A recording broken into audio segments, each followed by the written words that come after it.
Friends, welcome to my channel. आज हम लोग पढ़ेंगे इरिगेशन के बारे में। उससे पहले हम देखते हैं कि पिछले वीडियो में प्रीवियस वीडियो में हम लोगों ने क्या पढ़ा है। एंड प्रीवियस वीडियो में हम लोगों ने क्रॉप प्रोटेक्शन इम्प्रूवमेंट में न्यूट्रिशन, उसका फर्स्ट पार्ट न्यूट्रिशन मैनेजमेंट को कंप्लीट कर दिया था। आज हम लोग इरिगेशन पार्ट को कंप्लीट करेंगे। ओके, सो ये हम लोग का पेज ओपन होके आ गया। इरिगेशन ये हमने आपको पहले बताया था कि एनसीईआरटी बेस्ड है। ये यूपी बोर्ड और सीबीएसई बोर्ड दोनों के लिए है, क्योंकि मैं इसे हिंदी एंड इंग्लिश मैं दोनों में से पढ़ा रही हूँ, तो आपको कोई प्रॉब्लम नहीं होगा। ओके, तो अगर आप यूपी बोर्ड वाले हैं या सीबीएसई बोर्ड वाले हैं तो कोई भी टेंशन लेने की ज़रूरत नहीं, क्योंकि मैं इसे इंग्लिश हिंदी दोनों में पढ़ा रही हूँ। ओके, आपको अच्छे से समझ में आएगा। तो स्टार्ट करते हैं। Irrigation. Crop plant get water from soil. Soil obtain water from rain. However, sufficient rain is not always available. Therefore, soil is not able to supply sufficient water to crops. The extra water required by crop is meant through irrigation. मतलब इसमें हमने यहाँ से यहाँ तक पढ़ दिया है। उसके बाद हम लोग ये ब्लैक हेडिंग पढ़ेंगे। The process of supplying water to crop plants by means of canals, walls, reservoirs, tube wheels, etc. is known as irrigation. So मैं आपको पहले बताऊंगी इरिगेशन मतलब क्या होता है। इरिगेशन मतलब होता है सिंचाई।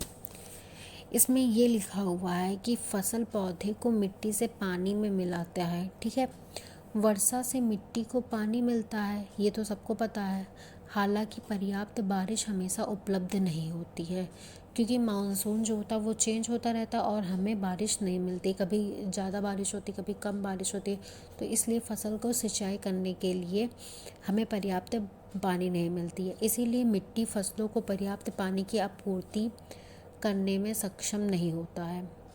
फसलों के लिए आवश्यक अतिरिक्त पानी सिंचाई के माध्यम से पूरा किया जाता है, जैसे नहरों से।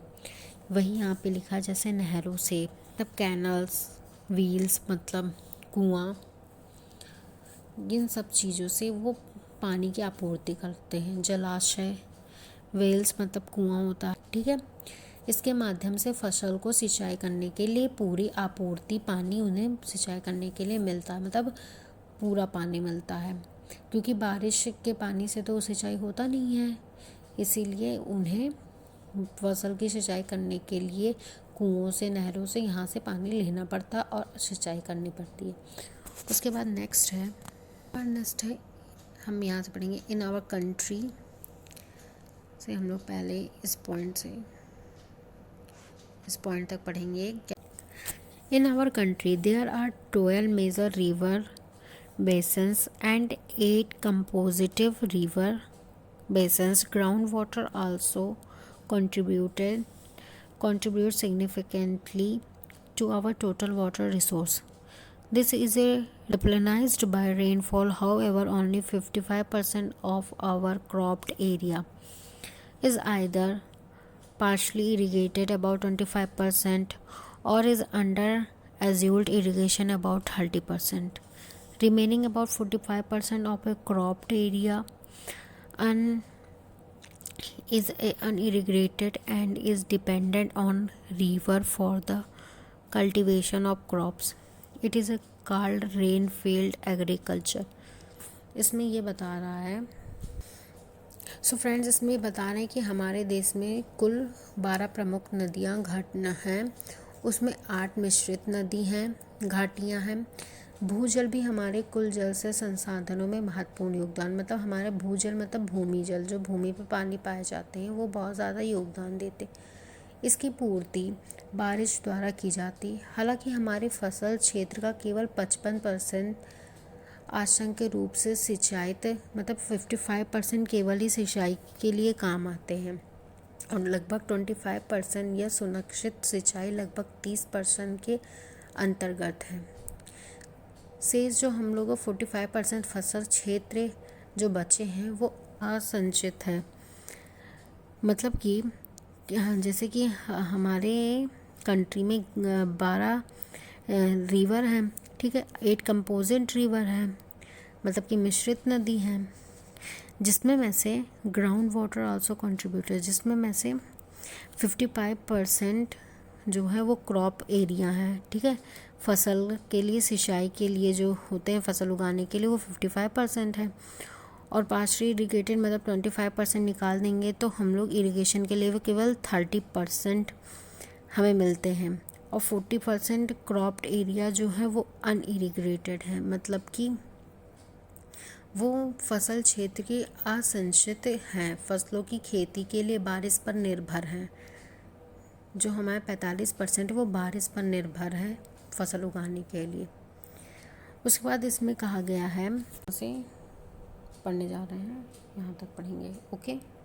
इसमें बोल रहे हैं the success of A rain feed agriculture depends upon timely and sufficient rain during most of the growing season. Scarcity and irregular distribution of rain can cause drought, सूखा, ड्राफ्ट जिसे हम सूखा कहते हैं। Prone area generally have light soil, sand rich soil which is unable to retain water for long. वर्षा के अतिरिक्त कृष्ण कहते हैं सफलता अधिकांश बढ़ते मौसम के दौरान समय पर और प्राप्त वर्षा पर निर्भर करती है। वर्षा की कमी और अनियमित वितरण सूखा, जिसे हम सूखा कहते हैं, ड्राफ्ट इसमें लिखा है, सूखा का कारण बन सकता है। मतलब हमें पानी नहीं मिलेगी तो सूखा हो जाएगा, और सूखा हो जाएगा तो सिंचाई नहीं होगा, सिंचाई नहीं होगी तो हमारी फसल नहीं उगेगी। आमतौर पर हालांकि मिट्टी जो होती है रेत युक्त मिट्टी होती है, जो लंबे समय तक पानी को बनाए रखने में असमर्थ होती है। ये लिखा गया। एंड आप इस पेज को देख रहे हैं, इसमें नेक्स्ट अब हम लोग यहाँ से पढ़ेंगे। इसमें नेक्स्ट ये लिखा हुआ है, अगर आपको क्लियरली नहीं दिख रहा है तो प्लीज़ आप मेरी वॉइस को सुन लें कि क्या लिखा हुआ है। They are therefore more affected by a drought. Drought मैंने बता दिया था कि सूखा होता है। पोर मानसून्स और rains tend to result in crop failure. However, agriculture scientists have developed some crop varieties which can grow in rain-fed areas and survive drought condition. Water management in arranging and supplying required water to crop without harming soil. Aeration, change of water table or casing water, logging and soil salinity. इसका मतलब ये हमें बता रहे हैं कि सूखे से अधिक प्रभावित हैं। खराब गति या बारिश का परिमाण फसल की लंबाई में होती है। हालांकि कृषि वैज्ञानिक मतलब जो साइंटिस्ट हैं एग्रीकल्चर ने कुछ फसल किस्मों को विकसित किया, कुछ ऐसे फसल विकसित किए हैं जो वर्षा क्षेत्रों में हो सकती हैं और सूखे की स्थिति में जीवित रह सकती हैं। जैसे कि उन्हें पानी नहीं मिलेगा तब भी वो जीवित रहेंगी अगर हमारे पास उपलब्ध पानी जल नहीं है तो। जल प्रबंध जल तली के परिवर्तन या कारण के बिना मतलब कोई नुकसान ना हो उस फसल में और हम कम पानी में कैसे फसल उगा सकते हैं, साइंटिस्ट ये उन्होंने इस चीज़ की खोज की है। आवश्यक पानी की व्यवस्था और आपूर्ति कर रहे हैं जल जमाव और मिट्टी से। उसके बाद हम लोग पढ़ेंगे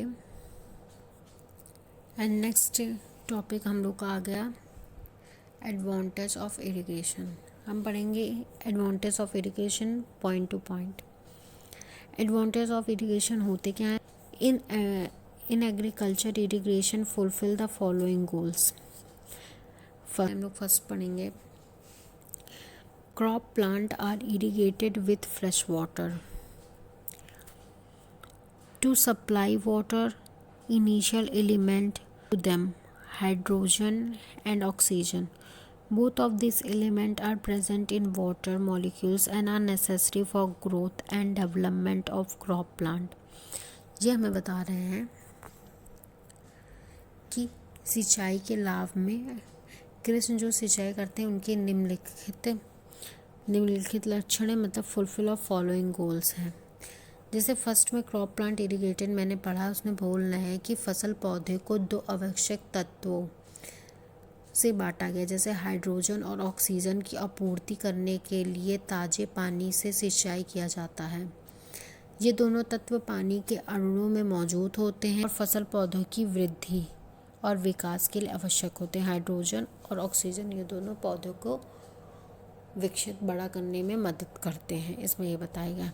उसके बाद नेक्स्ट है irrigation of crop fields is necessary to provide sufficient moisture for the germination of seed at seed do not germinate in dry soil. इसमें बता रहे हैं जो सीड जो बीज होते हैं उनको अंकुरित करने के लिए पर्याप्त नमी प्रदान करने के लिए फसल के खेतों की सिंचाई आवश्यक है, क्योंकि बीज जो है वो शुष्क मिट्टी में अंकुरित नहीं होता है।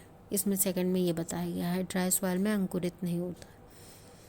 उसके बाद थर्ड है irrigation of crop plant is essentially for the growth and elongation of the roots of the crop plants. This is because roots of crop plant fail to develop and elongate in dry soil. इसमें बता दें फसल पौधों की जड़ों की वृद्धि और लंबाई के लिए फसल पौधों की सिंचाई आवश्यक है। इसके कारण यह है कि फसल पौधों की जड़ें विकसित नहीं हो पाती हैं और सूखी मिट्टी में लंबी हो जाती है। Fourth, irrigation is necessary to increase the number. फसल पौधे जो होते हैं हवाई शाखाओं जिन्हें टीलर कहा जाता है, वो संख्या बढ़ने के लिए सिंचाई आवश्यक है ताकि फसल की अच्छी उपजात प्राप्त करने के लिए हो। And fifth number, irrigation is essentially for the absorption of nutrient element by the crop plant from the soil. The irrigation water trends to dissolve the nutrients plants in the soil of a crop field to form solution. The solution of nutrients is then absorbed by the roots of crop for development of the plant. ये हमें बताते हैं जो फसल पौधे होते हैं वो मिट्टी में पोषक तत्व होते हैं, आवश्यक होते हैं, उसके लिए सिंचाई आवश्यक है। सिंचाई का पानी फसल के खेत की मिट्टी में मौजूद होता है और पोषण तत्व जो खुल कर बनते हैं वो तत्व घुल जाते हैं, मतलब उसमें मिक्स हो जाते हैं पौधों के विकास के लिए और फसलों से जुड़ जाते हैं। इसीलिए हम मिट्टी जो है वो बहुत ज़रूरी है इरिगेशन सिंचाई के लिए। So friends, thank you. और आज का topic irrigation and advantage of irrigation finish होता है। अब मिलते हैं हम लोग नेक्स्ट वीडियो में। अगर आपको ये वीडियो बहुत अच्छा लगा हो तो प्लीज़ इस चैनल को सब्सक्राइब और अपने फ्रेंड्स के साथ शेयर कर दीजिए और इस वीडियो को लाइक कर दीजिए कि इससे मुझे मोटिवेशन मिले और मैं आपको ऐसे ही वीडियो और ये पूरी बुक फिनिश करवा सकूं। Thank you.